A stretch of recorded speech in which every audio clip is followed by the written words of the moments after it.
Les chroniques de l'informatique. Au programme des chroniques de l'informatique aujourd'hui, comment utiliser votre PC pour rester en bonne santé. Nous vous montrerons deux nouveaux CD-ROM multimédia de référence médicale. Nous irons à l'université Stanford pour voir comment l'ordinateur permet aux médecins de passer plus de temps avec leurs patients.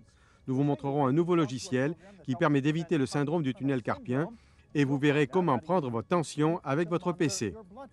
Plus les conseils Internet, les dernières nouvelles informatiques et mon choix de la semaine dans cette édition des chroniques de l'informatique. Bonjour et bienvenue aux chroniques de l'informatique, ici Stuart Chiffey. Medicare, Medicaid, HMO, ces termes reviennent constamment dans les discussions sur l'escalade des coûts de santé aux États-Unis. L'un des coupables, souvent mis en cause dans le débat, est la technologie et son coût élevé. Mais il y a un outil technologique qui permet de maîtriser les coûts de santé, l'ordinateur. Que ce soit avec les nouveaux logiciels multimédia, les forums online ou les groupes d'information, beaucoup d'entre nous trouvent des solutions bon marché à leurs problèmes médicaux courants. Un bon exemple est le nouveau guide du docteur sur l'automédication de New Media édité par Compton. Connie, c'est votre œuvre, alors parlez-nous-en. D'accord. Tout d'abord, il parle de l'automédication. L'idée de base est qu'il y a des problèmes médicaux qu'on peut traiter chez soi sans voir un médecin et payer le prix d'une consultation. Exactement, comme l'asthme, le mal de dos, le rhume. Bon, montrez-moi d'abord l'interface, car c'est assez bien présenté dans ce logiciel. Oui, le programme est très facile à employer. Nous avons la barre d'accès ici avec plusieurs fonctions. Le menu principal découpe le livre en 6, le programme en 6 manuels différents. Vous pouvez feuilleter le guide du docteur. Le multimédia vous permet de passer en revue tous les multimédias et images. Le son et l'image? Exactement, l'arbre des sujets. C'est une façon de chercher ce que vous voulez. Oui, et c'est classé par sujets principaux et secondaires. Bien, je vais vous demander de passer un scénario en revue. Supposons que j'ai le logiciel et que j'ai un enfant qui a du mal à respirer. Je me dis qu'il est peut-être asthmatique. Je peux consulter le programme pour voir si c'est de l'asthme. C'est ce que c'est que l'asthme, que faire? Oui, en cliquant sur Recherche d'idées, vous pouvez sélectionner une question qui vous intéresse. On peut chercher tout ce qu'il y a dans le programme sur l'asthme. Oui, je clique, je tape asthme et je clique sur Recherche. Et il va chercher dans les 6 catégories qu'on a vues au menu principal? C'est cela. Et on verra à l'écran ce que dit le guide du docteur. Bon, tout sur l'asthme. Tout d'abord, j'aimerais comprendre le problème. Qu'est-ce que je fais? Un clic sur Explication va faire apparaître une vidéo. We have to understand how our lungs normally work. Our lungs have two basic functions. They pass oxygen. J'apprends ici comment on devient asthmatique. D'accord, ensuite je veux savoir comment me soigner. Où est-ce que je trouve ça? Pour l'automédication, je clique sur 20 façons de traiter une crise d'asthme. Un double clic et le texte apparaît. Le programme me dit comment éviter une crise d'asthme, en évitant par exemple de respirer de la fumée Oui. ou d'allumer un feu. D'accord. On prend un cachet antiacide le soir. C'est intéressant. Rester à l'abri du froid. Éviter de prendre froid, acheter une écharpe. Bien. Autre conseil, n'allez pas en Arizona pour vous soigner. Vraiment? Bien, il y a des problèmes médicaux pour lesquels il faut consulter un médecin. Et j'ai vu que vous aviez une section sur les alertes médicales. Montrez-moi où trouver des informations qui disent « Il ne vaut mieux pas vous soigner tout seul pour ça ». Oui, la section crise d'asthme, en cliquant sur Information et en décrivant vos symptômes. Si c'est grave, en bas, on voit que si vous avez du mal à respirer, il ne faut pas prendre ça à la légère. Exactement. Et il vaut mieux voir un médecin. Oui. Bien, l'automédication. Merci.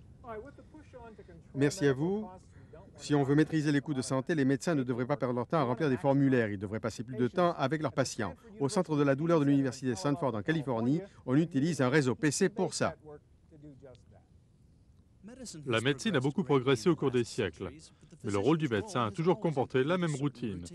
Examen, diagnostic et traitement. Encore de nos jours, ces tâches sont généralement consignées à la main.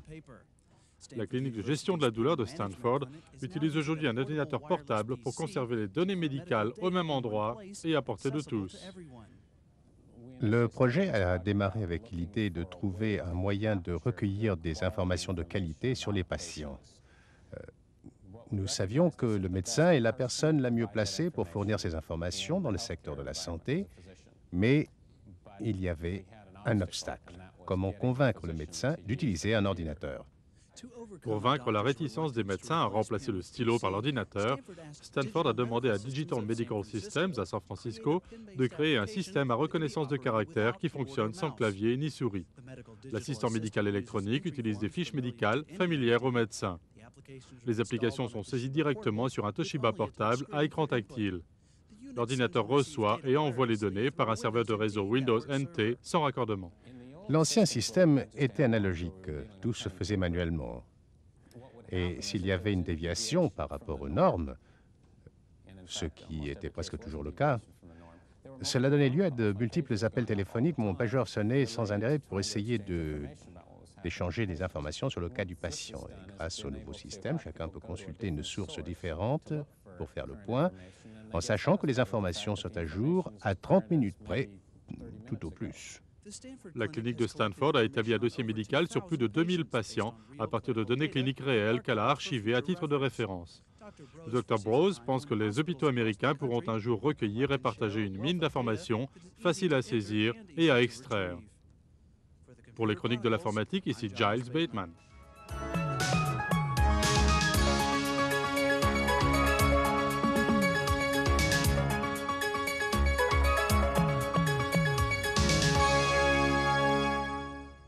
La meilleure façon de réduire ses frais médicaux est de ne pas tomber malade.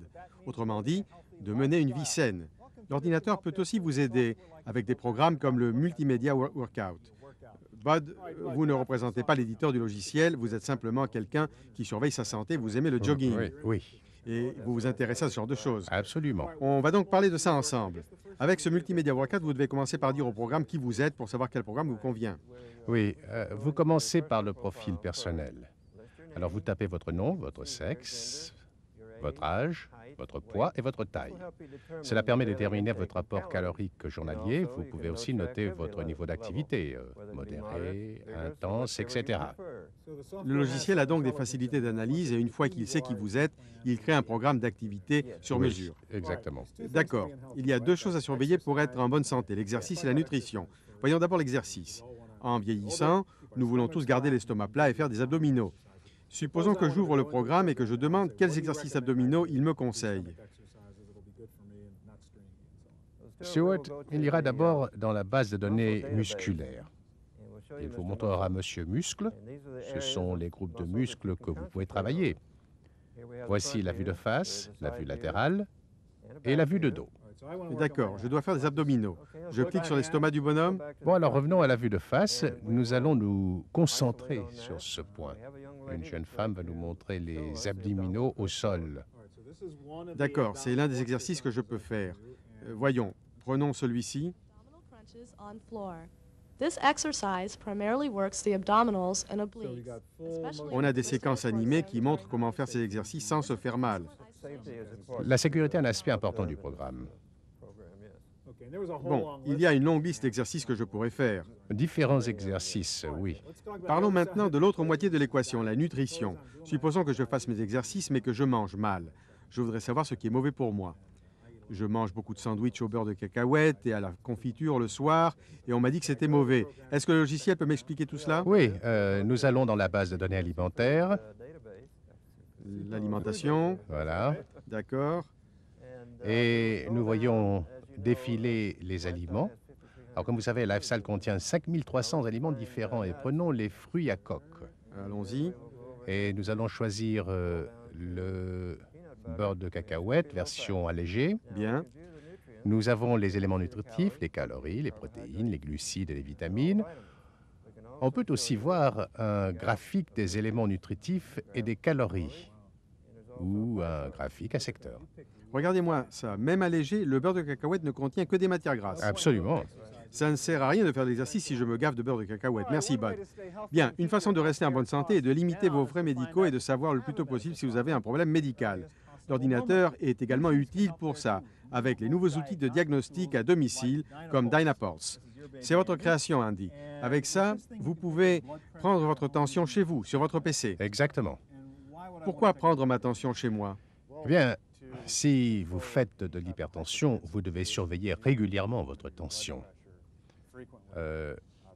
Dynapulse permet de mesurer votre tension et de faire des relevés de façon à communiquer ces données à votre docteur. D'accord, montrez-moi d'abord l'interface. Bien, nous allons d'abord sélectionner l'utilisateur, vous. Et nous allons faire une mesure. Alors je clique sur Mesure et Start, et on voit apparaître un graphique qui montre où mettre le brassard. C'est assez facile à suivre. Vous allez m'aider car je n'ai pas lu le manuel. Bon, bien sûr. Vous enfilez ça autour du bras et vous fermez la bande de velcro, puis vous posez votre base pour le détendre. Je clique sur OK et il me dit de fermer la valve. Je clique à nouveau sur OK et je gonfle le brassard. Comment savez-vous quand arrêter de pomper?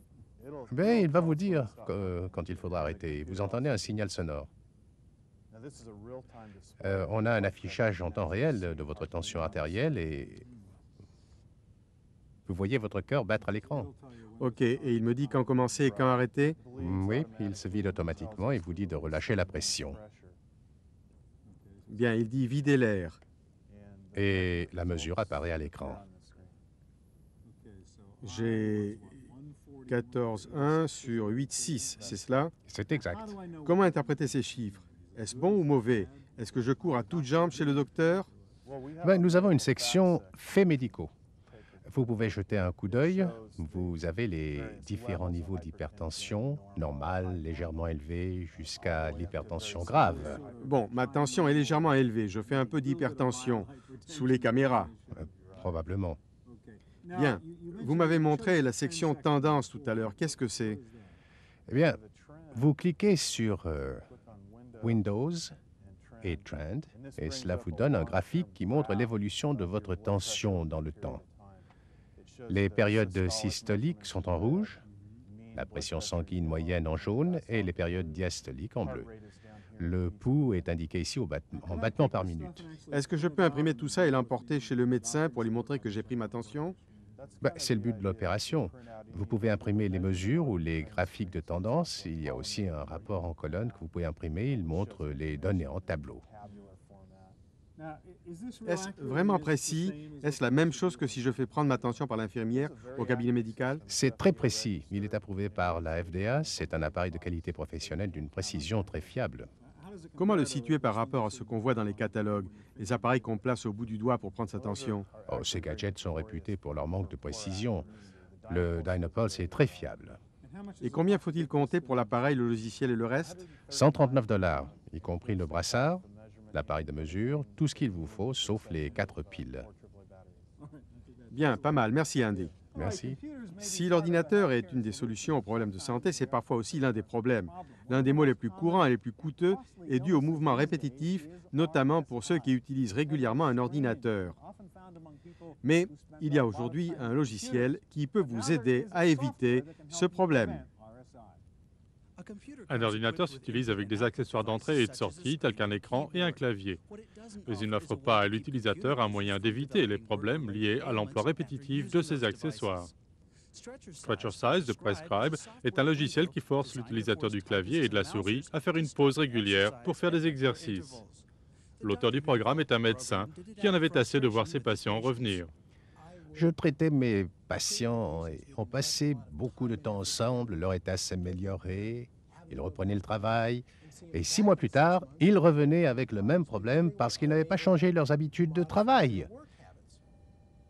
Je me suis dit que si vous travaillez avec un ordinateur, il peut vous aider à suivre un régime thérapeutique, mais aussi et surtout à éviter les problèmes médicaux.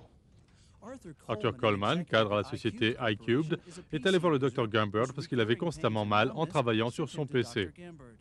Stretcher Size fait partie de son traitement. C'est un moyen de lui rappeler de faire des pauses. Tout d'abord, le médecin peut vous dire ce qu'il faut faire, mais vous ne suivez pas toujours ses conseils. Ensuite, quand je suis absorbé par mon travail, j'oublie de faire les exercices. Ce programme m'évite d'y penser. Je sais qu'il me rappelle à l'ordre quoi que je fasse. Il m'interrompt. Enfin, il est adapté à mes besoins. Je peux le programmer pour qu'il m'interrompe. Si je fais du traitement de texte, je peux programmer des pauses à certains intervalles de frappe. Quand je fais des graphiques, il m'interrompt au bout d'un certain nombre de clics de la souris. Et quand je suis au téléphone, je le règle sur une certaine durée de temps. Et même si je parle à quelqu'un, il m'arrête pour faire mes exercices et éviter de me blesser. Pour les chroniques de l'informatique, ici Giles Bateman.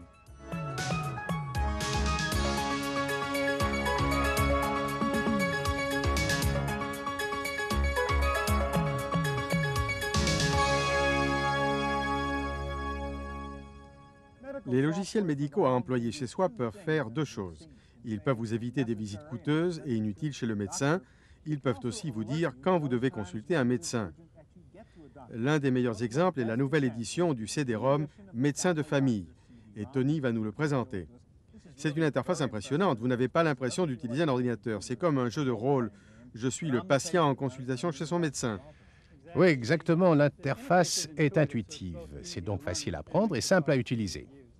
J'entre au cabinet médical, vous avez une horloge véritable et vous avez une infirmière qui m'accueille. Si je clique sur l'infirmière, elle me parle?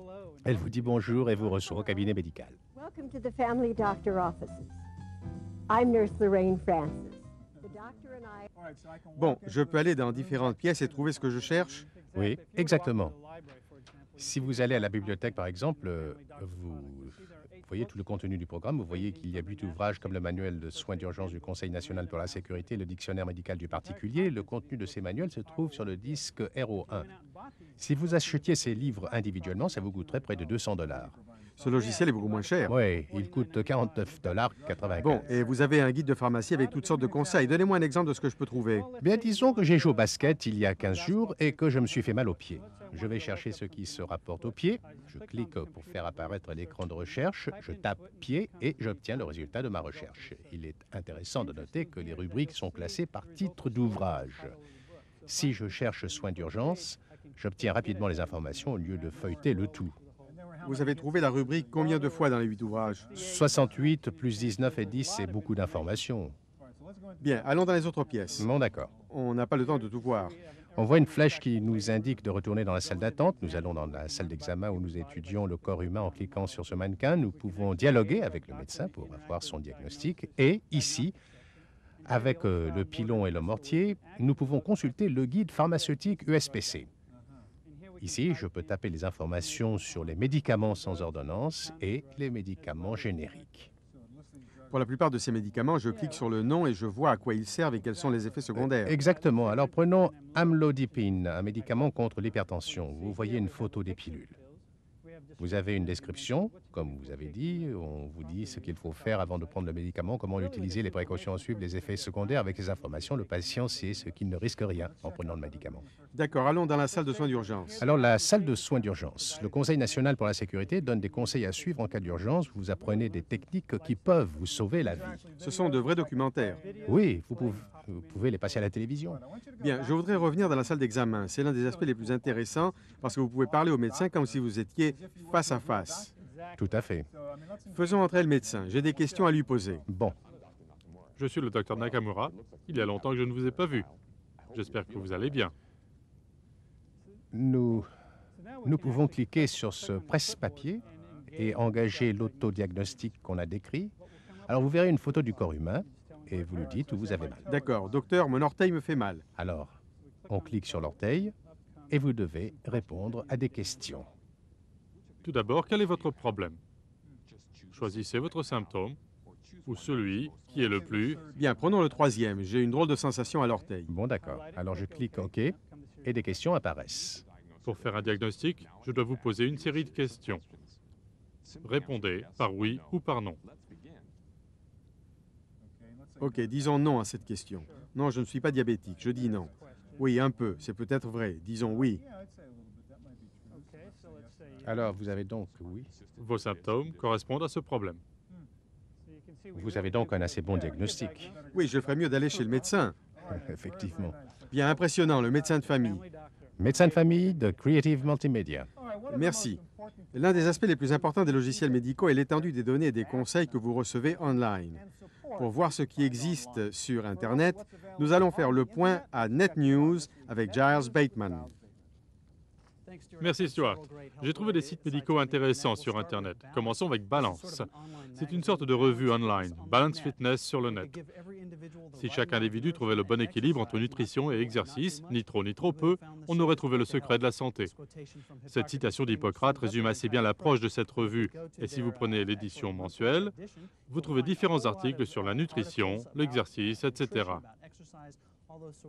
Il y a aussi un forum de discussion et un site de messagerie électronique. Vous avez aussi Lifelines, qui contient diverses informations sur la santé, avec des conseils pour vous sentir mieux, une lettre d'information, un bulletin médical. L'une des choses que je trouve les plus utiles dans ce site est le nombre de liens avec les autres sites sur la santé. Et c'est très bien organisé. Par exemple, on a un tableau des liens avec tous les sites, de l'Association américaine de cardiologie à la page de chiropraxie. Et enfin, on a l'Organisation mondiale de la santé, où on peut trouver des informations sur le virus Ebola et la Journée mondiale de la santé.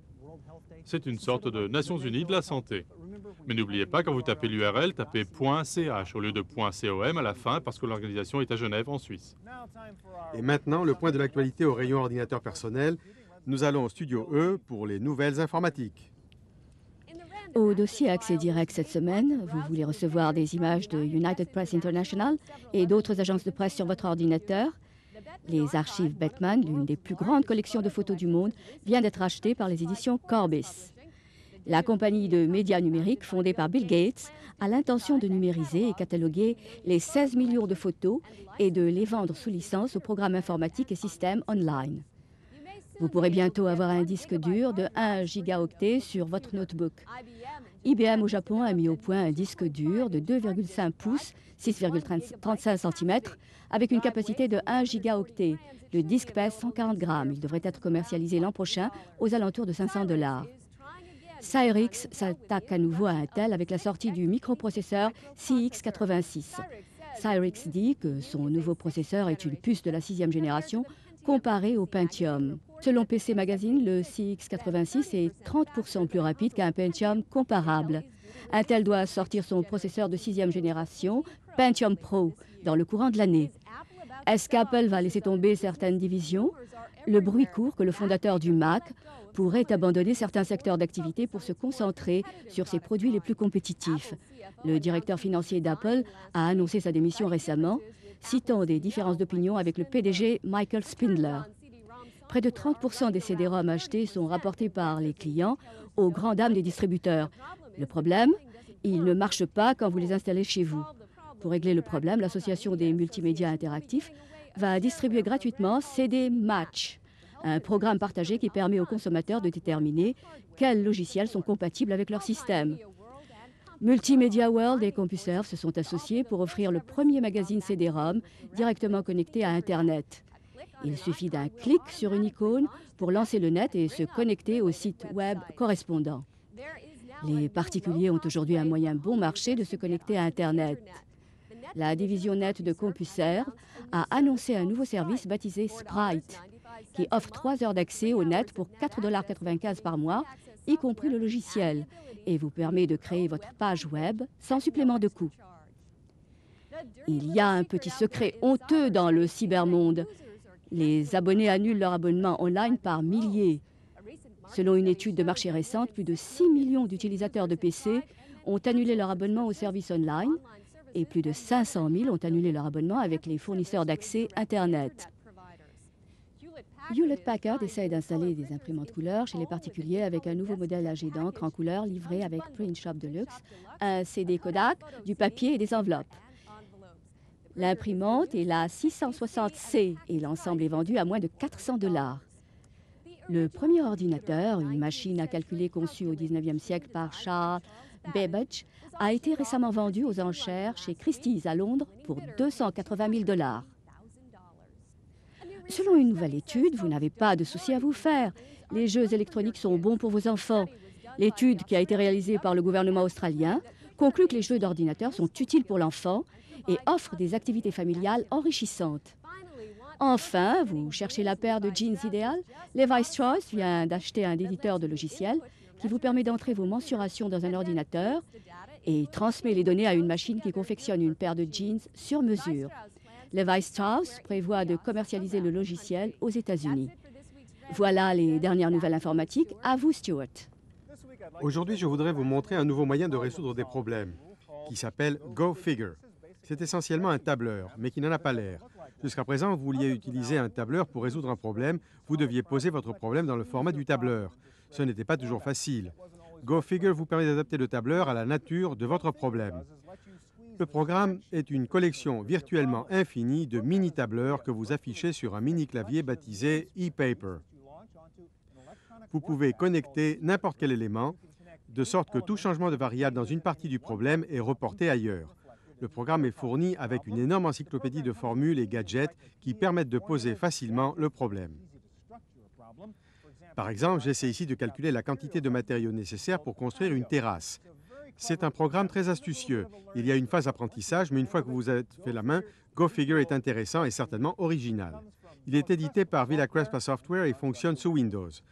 Eh bien, voici pour cette édition de Chronique de l'informatique. À bientôt pour un autre regard sur les dernières nouveautés en informatique. Ici Stuart Chiffé. Au revoir.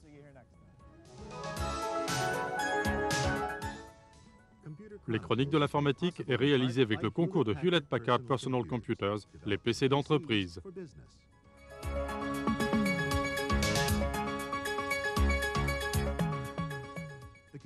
Et avec le concours de l'Association des éditeurs de logiciels, qui fournit des matériaux didactiques pour la gestion de logiciels. Veuillez ne pas copier ce disque.